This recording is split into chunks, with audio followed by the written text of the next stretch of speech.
heureuse de vous retrouver dans cet autre numéro de Terre et Progrès, qui est une production du FIRCA, leader du financement durable, d'une agriculture innovante et compétitive. Depuis quelques années, le FIRCA est accrédité par le Fonds d'adaptation et le Fonds vert pour le climat.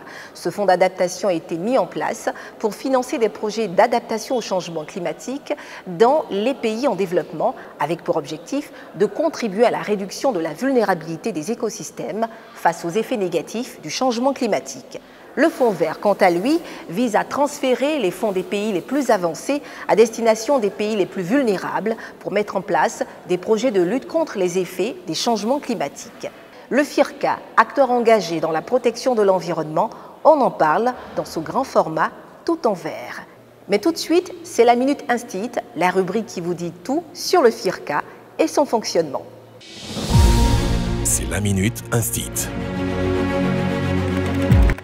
Aujourd'hui, découvrons l'approche conceptuelle du FIRCA. L'approche conceptuelle du FIRCA repose sur un principe clé. Cibler toute la démarche sur le producteur et les services qu'il attend.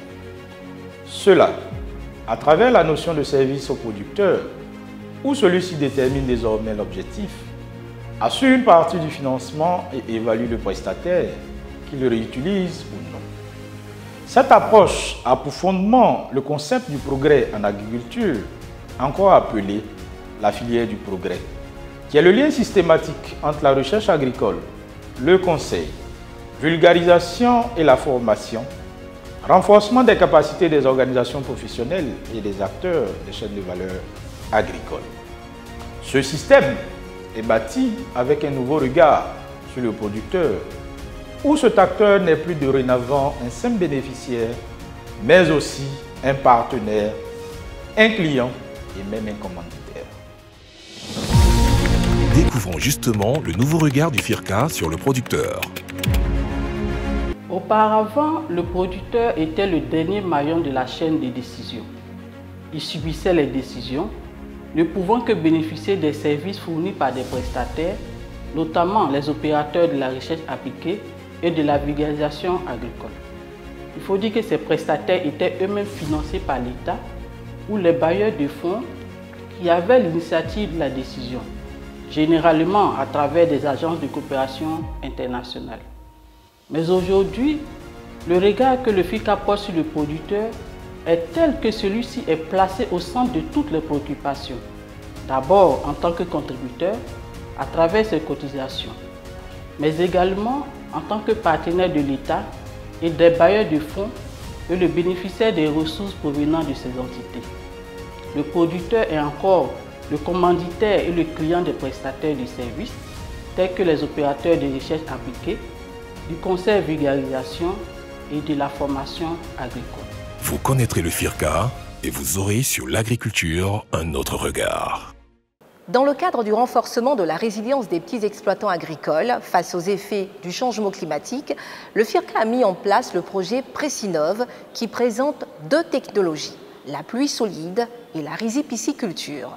Les détails dans ce grand format.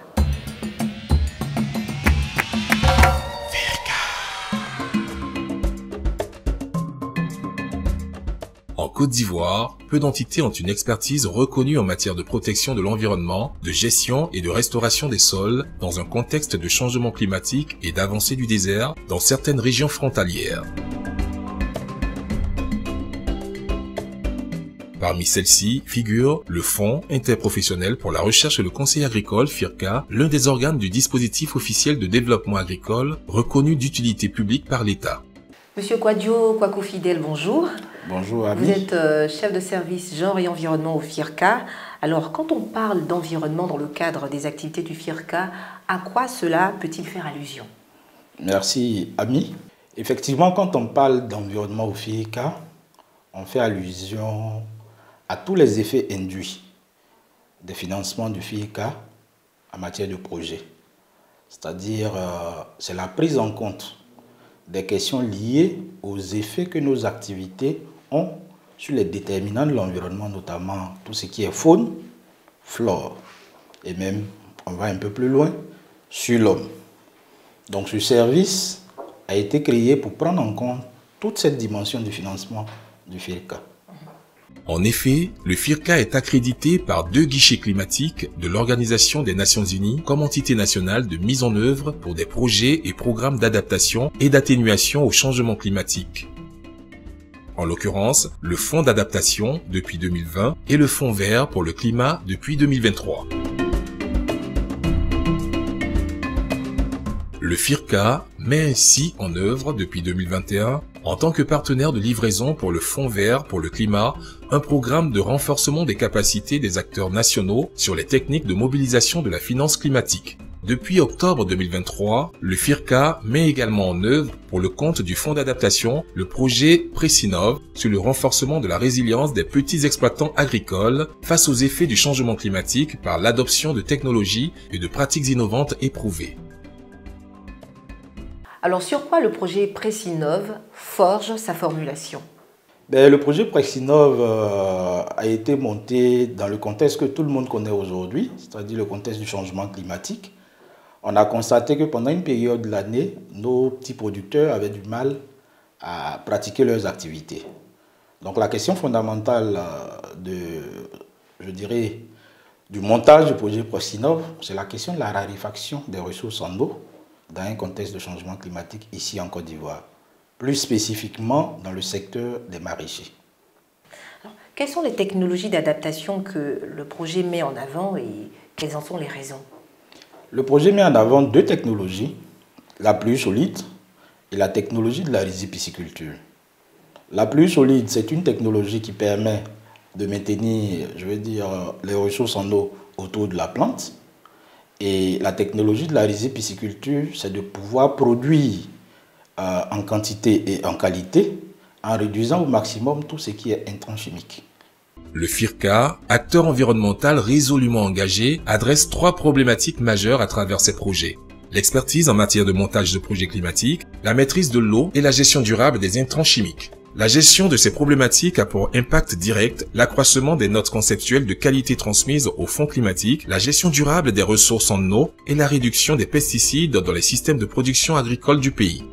Parallèlement à ces actions, avec les guichets climatiques, le FIRCA, en collaboration avec d'autres partenaires techniques et financiers, conduit différents projets écologiques, notamment des projets de gestion durable des écosystèmes, de restauration des sols par les techniques de cordon pierreux, de traitement sur seuil, avec les technologies innovantes comme l'utilisation de drones, d'amélioration de l'efficacité énergétique par la promotion de foyers améliorés, la mise à disposition de données météorologiques pour l'actualisation des calendriers culturaux en vue d'améliorer le conseil vulgarisation, etc. Après 12 mois de mise en œuvre, quels sont les résultats probants générés par le projet et comment sont-ils mis à échelle au niveau national? Il faut dire qu'après la première évaluation que nous avons eue au mois de septembre de cette année, on a constaté qu'effectivement le projet a eu un fort impact sur les communautés.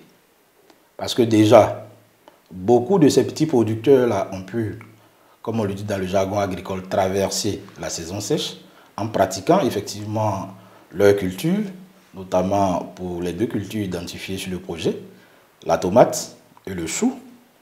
En plus de cela, du point de vue qualité, les producteurs ont constaté qu'il y a une amélioration au niveau de la qualité, que ce soit la tomate, que ce soit le chou. Et l'élément fort qu'il convient de retenir pour cette première évaluation, c'est la réduction drastique de l'arrosage au niveau de ces plantations.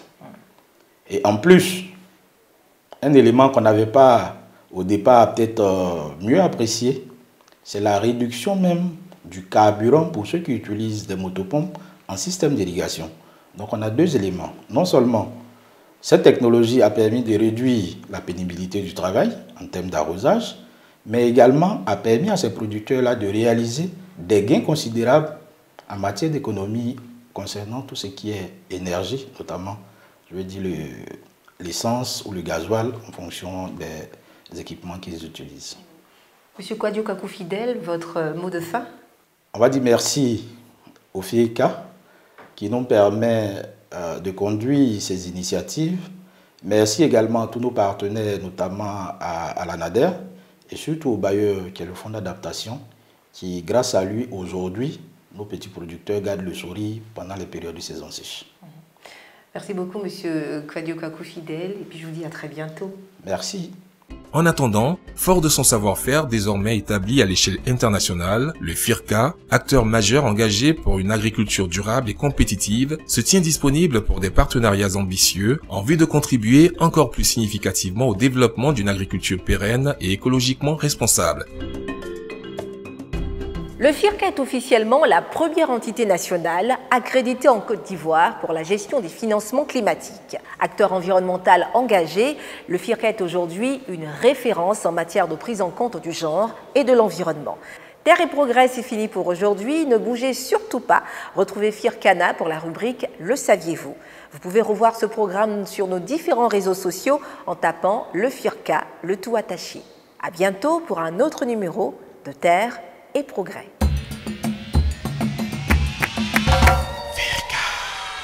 Bienvenue chers téléspectateurs, je suis FIRCANA. Saviez-vous que la consommation du poivre noir a de nombreux bienfaits sur la santé?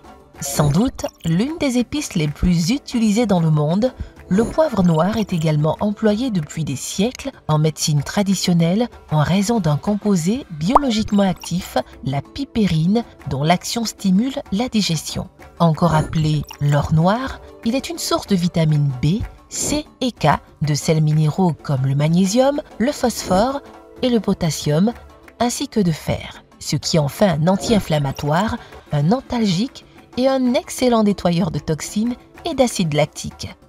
Et ce n'est pas tout, quand il est pris à la dose recommandée, autour de 13 mg par jour, il ne cause pas d'effet irritant sur l'intestin, contrairement à d'autres épices. Je vous dis à la semaine prochaine pour de nouvelles découvertes. FIRCA, investir pour le futur, anticiper, innover.